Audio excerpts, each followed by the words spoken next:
Hey, good morning. We're going to be discussing today the sometimes difficult aspect of international selling with Merchant Center, with Google Merchant Center.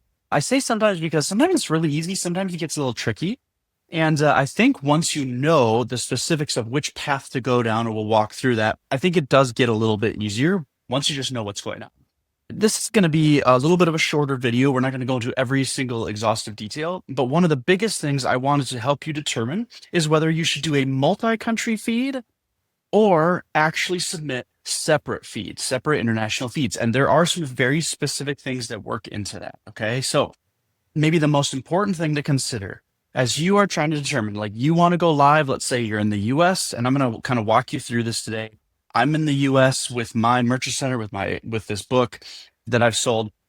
Um, and so maybe you're thinking, hey, I want to expand from the US into, let's say Germany. All right. Let's say Germany. So here's what you have to determine. Does your landing page, do you have one landing page for everyone from all over the world? And once they click on an ad in their language and in Google, does it go to one landing page? Or do you have unique landing pages for that user? Because if you have unique landing pages for that user in their country, currency, and language, you have to set a different feed. You have to submit a different feed. If it's all going to the same page, you can use multi-country feeds. So in my case, actually utilizing multi-country feeds where you go. Okay, now I need to make sure I'm actually paying attention here. So here you go is the countries, and you would submit, and you could click on, and I would click on Germany, and then I would submit that, and then I would update that, and you're off to the races. And you can see this, and we'll talk through a little bit about what happened when I clicked that. But what that does, once it fully processes, all right, it's not fully processed yet, but you're going to start seeing almost what looks like a different product down here, that shows to each of the individual countries. Sorry, I got distracted. I actually have 2 clicks on this, and this is just I'm not utilizing this as a selling method. So I think that's kind of funny. Must have been through free shopping listings. Well, there you go. So this is currently US, and I believe we can see that by setting columns.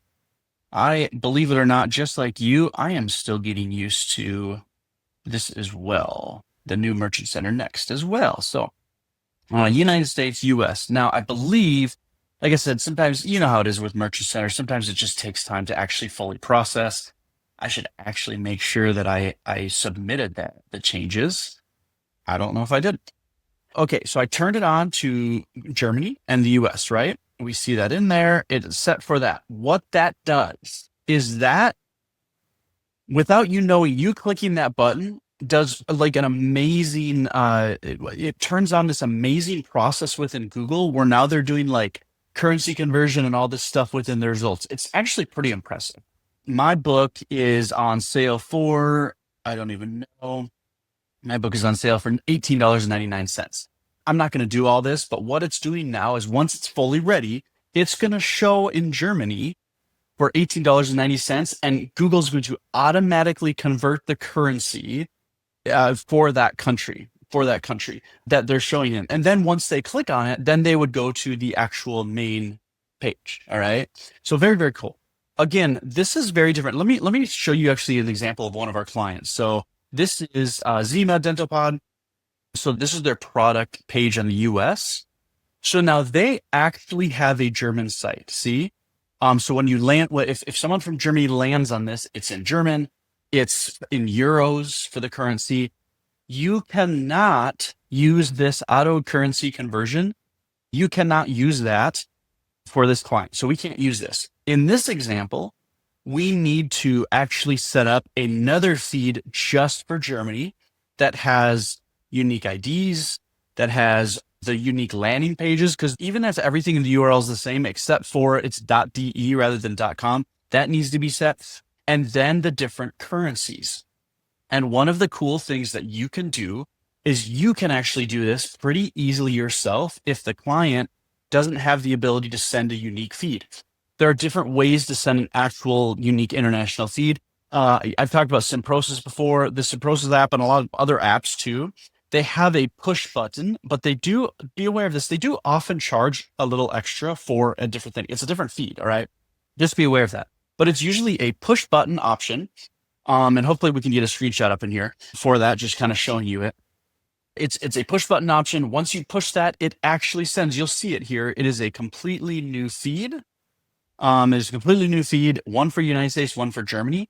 And then you'll also see that with the products as well. It'll be completely different products as well that will display. And I could be, oh yeah, okay. Here's what I couldn't remember. I haven't used the currency conversion tool in a while, but do you see now it's eligible to show in United States and Germany? So in this case, it's not, I'm sorry, what I said before, it's not a unique product ID. It is the same with the currency conversion with the multi-country feeds. By the way, when I say multi-country feed, this is what I mean. It's multi-country in one feed. So again, that is different. A multi-country feed is different than sending two different feeds, one to Germany and one from the US. And that's also got to be the language. It's got to be the language in which your landing page and the search results, everything's going to be in that language. So in this instance, we send a German feed. There's a German. The description is in German. The title, the landing page is different. The currency conversion is in Europe. And there are some other ways, and maybe at some point I'll record, a video on this, walking through. There are some ways to utilize supplemental sources with this information, that sort of thing, where you can get in currency and stuff like that. The purpose of this video, though, is simply to help you understand when do you go down the multi-country feed and when you create a totally new separate international feed. And in this instance, it really is based on, do you have a landing page that is in a different language, is in a different currency? If that is the case, then yes, you do need a completely separate feed. They need to be different IDs. You're going to have the other language in the feed for the product attributes and then the currency. If you do not have that, if you're sending them to your primary, the US dollar or whatever it might be, you can just click the multi-country feed.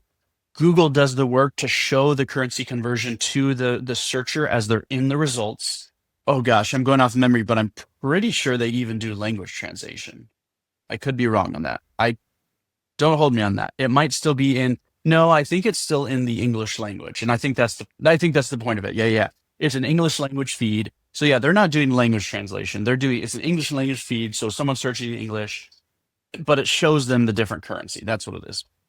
So obviously then you can understand, this is also why having a feed, totally separate language feed is also really important, because then you're actually appearing in searches in that language as well. So that kind of gives you insight. I think the moral of the story, and maybe to wrap it all in a big bow, is if you want to reach as many people as possible in a particular country in their language and in their currency, you just have to create dedicated landing pages on your website and then create a feed for that.